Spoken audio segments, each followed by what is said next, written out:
when 4 U.S. Special Forces soldiers died in an ambush earlier this month in scrubby desert in western Niger. Attention was suddenly focused on one of the most remote and chaotic war zones on the planet.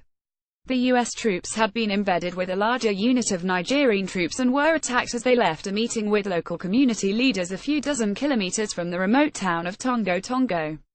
Some reports claimed U.S. troops were on a mission to kill or capture a high-value target in the area, perhaps even Adnan Abu Walid al-Sahraoui, the leader of the only local faction of fighters to have formally pledged allegiance to the Islamic State.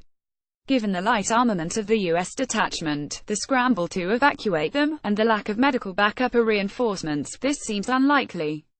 The U.S. troops were eventually rescued by French aircraft, which flew from bases about 300 miles away in neighboring Mali. That there are conflicting accounts of the clash is not surprising.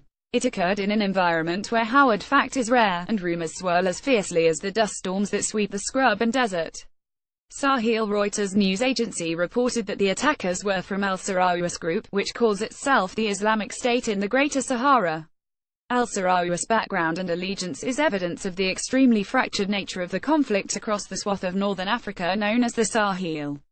The 40-year-old is thought to have grown up in refugee camps in the south of Algeria, where he was committed to the nationalist cause of the Western Sahara.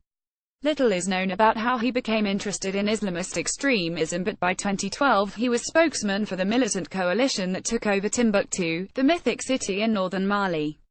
French troops forced the militants back into the northern deserts of Mali in 2013, and a year later the rise of the Islamic State in Iraq and Syria. ISIS split their coalition. Some factions maintained their ties to Al-Qaida in the Maghreb, the tenacious and powerful local affiliate of the veteran group founded by Osama bin Laden in 1988. Al-Sahraoui went his own way with a few dozen extremist followers, eventually pledging allegiance to ISIS in May 2015. In recent years, disaffected extremist leaders have looked to ISIS for sponsorship, an advantage over their rivals, in conflict zones from West Africa to the Philippines. Often such pledges of support have been welcomed by ISIS high command. But it took 18 months for al-Sahraoui's bayat, or oath of allegiance, to be formally accepted, and only after he proved his mettle with a series of attacks. A C-130 U.S. Air Force plane lands as Nigerian soldiers stand in formation during a joint exercise in Diffa, Niger in 2014. Photograph Joe Penny Reuters. This delay has raised doubts over the substance of al-Sahraoui's links with ISIS. If it is hard to place factions in the Sahel on an organogram of extremist groups, it is even harder to place them on a map. Other than Boko Haram, the Islamic State affiliate based in northeast Nigeria, no Islamic extremist faction in the Sahel currently has a fixed base, making it very difficult to track the whereabouts and evolution of any individual group. Even Boko Haram, which gained global notoriety by abducting more than 200 schoolgirls in 2014, has suffered serious losses of manpower, funds and territory in recent months, and is now very scattered.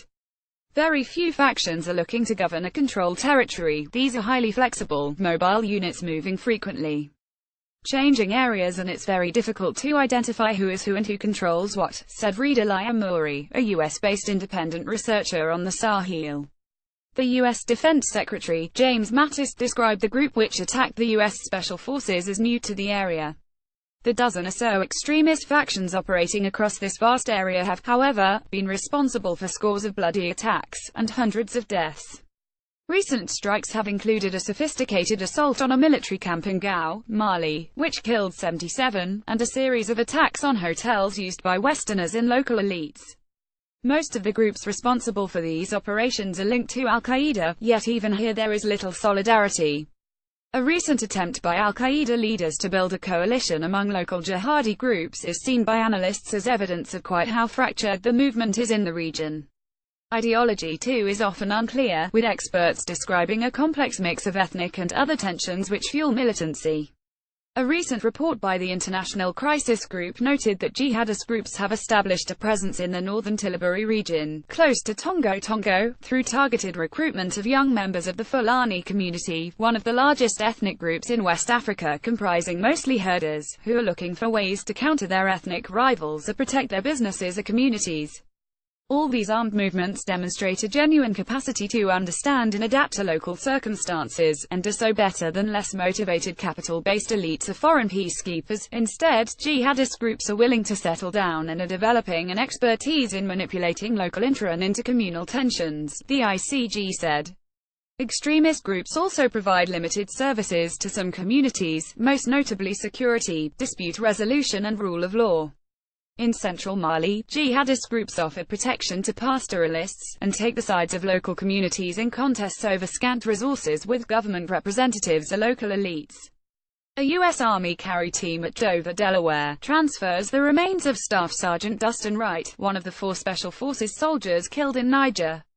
Photograph Staff Sergeant Aaron J. Geniap. In this complex environment, Western military units have to have significant autonomy in order to respond rapidly to local threats and conditions. Reuters has reported that the U.S. Special Forces soldiers abandoned, or at least extended, their more limited mission in Tongo when they learned of a raid nearby, deciding to engage the attackers themselves. Former Western Special Forces officers with first-hand knowledge of current operations in the Sahel said this account was plausible. Since President Trump took power, U.S. forces deployed around the world have had a lot more room to maneuver. Decisions about when and what to engage have been devolved right down to unit level, the former officer said.